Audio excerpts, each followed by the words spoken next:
what better way to kick off NFL season recap month here on Very Cold Lasagna with the team that was just so bad. They know how to play the game well. And of course, it's a team that played another good old year of, say it with me now, say it loud and proud, Bears football. Hell yeah, Maggle. Bears football. The Chicago Bears were so bad. They were so incompetent. They were just that damn bad in 2022. They were the worst team in the NFL. So for the Chicago Bears, it was just that kind of year. You thought 2021 was bad, where they went, I believe it was like 5 and 11, 5 and 12. I forgot they added the 18 game season by then. Oh no, 6 and 11. My apologies. 6 and 11. And then it turned out exactly how I envisioned back in July. A much worse year of Bears football. So this is a great place to start. This really is a great place to start. So let's rewind back to July. Chicago came into the 2022 season. They have a new regime in general manager Ryan Poles. Head coach Matt Eberflus came in. And, you know, both of them had some experience in their past roles. But for those two, it was the first time in their respective roles. And this was like they were kind of going into a semi-important offseason because unlike with Ryan Pace and Matt Nagy, the previous regime, they didn't know what the hell they were doing, especially when it came to the then rookie quarterback, Justin Fields, whom Ryan Pace drafted. And going into this season, 2022, the goal for this year was to not only protect quarterback Justin Fields because he was sacked so much in 2021, but it was also to see how Justin Fields would develop meaningfully this past year in 2022. So to do that, general manager Ryan Poles needed to provide at least some ample support that Ryan Pace, Matt Nagy didn't give. Solid receivers and at least some kind of pass protection. But with the bad contracts of the last regime and, well, some kind of inaction on the current one, they didn't do such. They didn't do that. And of course, it precluded to what was to come in the regular season. And you all know what happened in the regular season. I can say it so much. I want to save my energy for it. Okay? I want to save my energy for it. So the Bears actually, you know, they won their first they won their first few games, okay? They actually deceived everyone by starting 2-1. They actually beat my 49ers in a downpour. That what do you call it?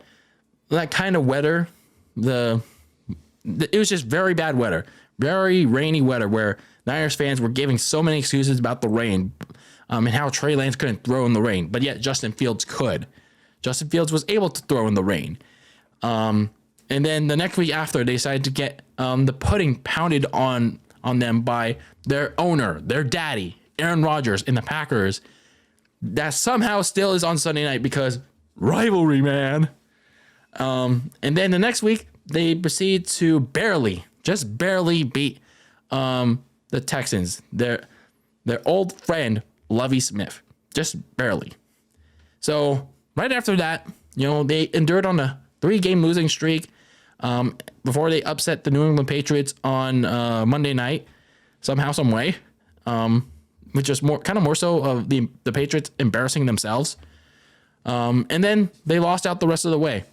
The Bears actually were in plenty position to win games, but they either fell short of their comebacks or they allowed comebacks to happen. They were not a very, very good team of, you know, doing one or the other. Offensively, you know, this team was so heavy reliant on Justin Fields' newfound rushing ability that when it came time for him to throw the damn ball, he was barely anywhere to be found. Like, sure, he can throw the ball. He can actually throw a solid mid-range ball and a good deep ball too, but it's just like his decision making. is kind of questionable, and he holds on to the ball for too long still, that he gets sacked or he uses his legs a little too much. Blame can be placed, yes, on both Justin Fields, but a lot of blame can also be placed on the offensive coordinator, Luke Getsy. Who do some people call him? Gutless Getsy? Yeah, I think that's a good name for that. I like that name. Whoever gets credit for that. Because, well, his play calling was really bad in a lot of situations. Meanwhile, the offensive line was still a bad unit, but a few of their linemen were still pretty okay. Not slightly as bad as last year's, which was pretty terrible. But they still allowed Justin Fields to get sacked a lot. They were nearly dead last defensively because of the lack of the pass rush, and it didn't help any further when they traded Roquan Smith and Robert Quinn mid-season. But I mean, at least you got those fat contracts out of the way, and you have a pretty bad secondary unit that couldn't net many turnovers during the season. So as such, that's why you lost the last 10 of their games. And they were blown out in their final 3 with the injuries piling up, including to Justin Fields. So, yeah, positively, though, they did end their season on the most highest of notes. They got what they wanted with being the worst of the worst. They were losing that much and in such poor fashion that they managed to keep pace with the Houston Texans for the first overall pick in the 2023 NFL draft.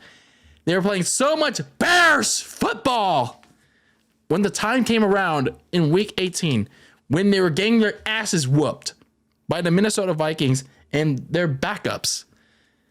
Not only did they lose to the Vikings, but their old friend, the same head coach that they beat in week 3, Lovie Smith, who knew he was going to get fired by Houston, he fucked over the Texans. He fucked them over so hard. He won them the game. He coached his ass off. He coached his team to win against the Colts. And he gifted Chicago the number 1 overall pick in the NFL draft. He said, fuck you, Houston. I'm giving the number 1 overall pick to my good old Chicago Bears. And that's where they are now.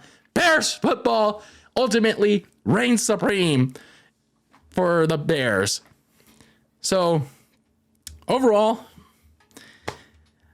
yeah, it was a pretty shitty season for Chicago, but in the end, they seized the day with Lovie Smith returning the depth.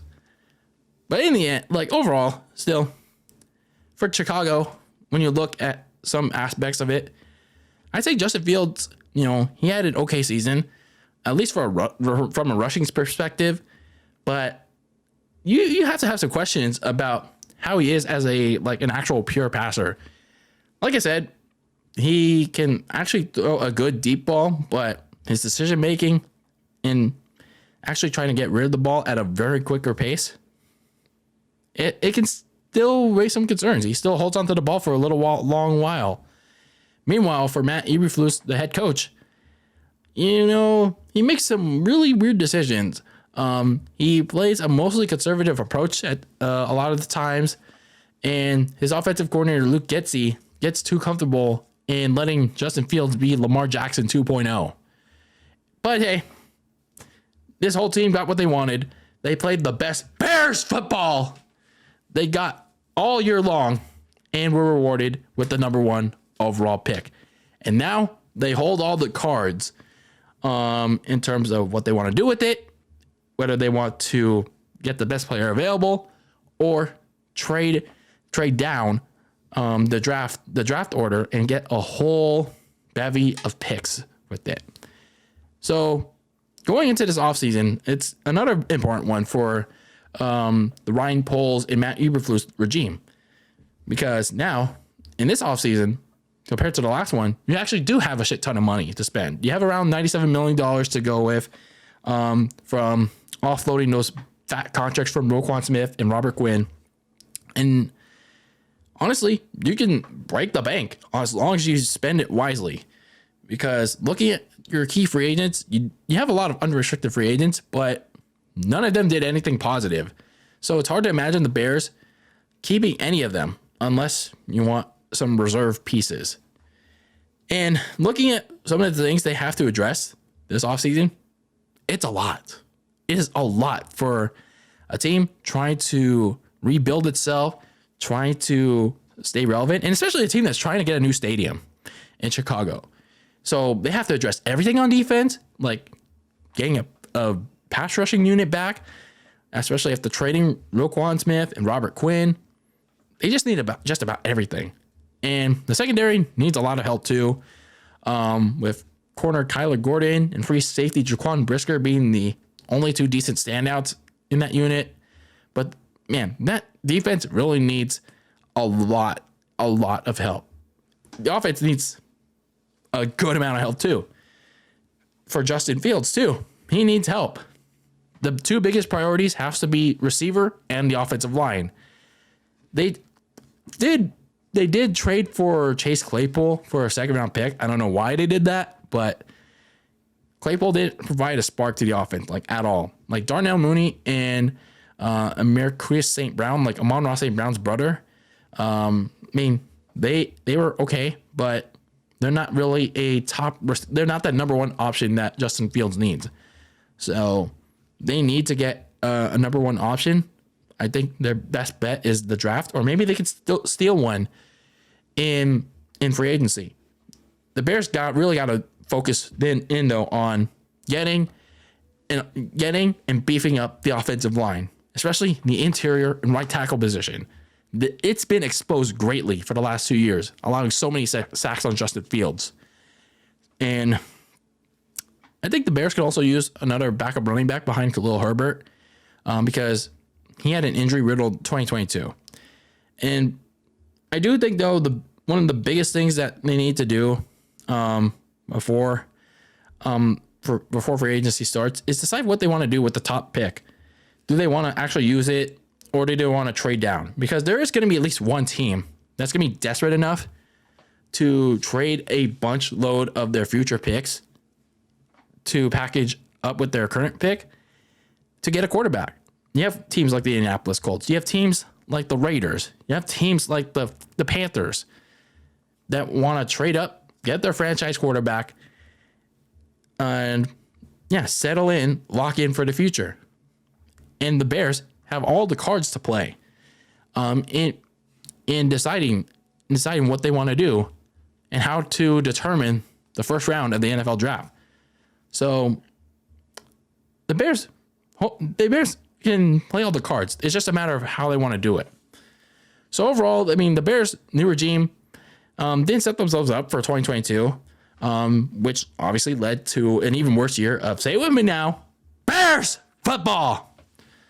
But hey, like I said, countless times, they sold at the trade deadline. They gave themselves a huge amount of money to spend this offseason. And now, I also forgot to mention this fact. Their team president, at least their former one, and Ted Phillips, is finally gone. So some Bears fans are finally rejoicing. And then they got a new team president in a former Big Ten commissioner, Kevin Warren, who seems like he's going to be knowing what he's doing.